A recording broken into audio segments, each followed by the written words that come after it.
Goeie. Vanuit het Fries Dagblad had commissaris van de Koning Arno Brok zien Frieske volk oorsprutsen. Ik vertel dat je maar even, want zoveel abonnees had dat dagblad ik net meer. Ze ben, liek wel journalistiek, was gehoord dat ze Arno Brok een weekend haatredacteur maken ha. Zodat Arno Brok u net enkel oorspruts, maar ik tastpruts. Nou, en dat heide er nog wel even in.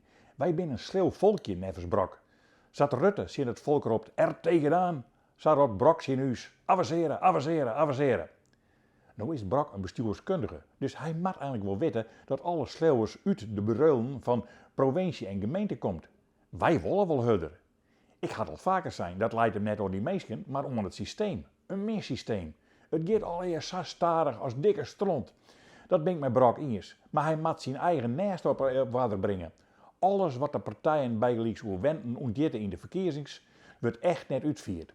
Daar leiden anders net onder, maar de gemeenteraadsleden die worden dadelijk weer onder kant smieten.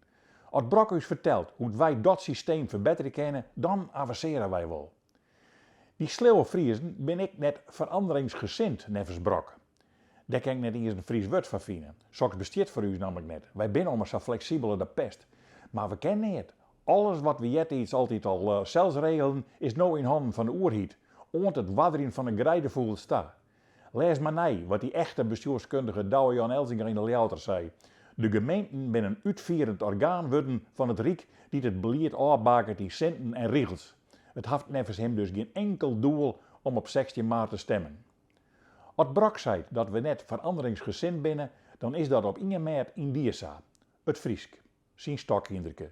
Net sinds steende dat het taalbeleid stal krijgt in efterzeeltjes in Europa en enkel op papier in Den Haag, dat het toch het Rijk betellen onderwijs opzadel is met uw taal te leren, wil ze dat kennen, en dat de oerheden haar profileren op nammebordjes Friesk, dags broeken wij dat Fries op uw eigen wijze. Gewoon. En dat zijn we nooit verhoren.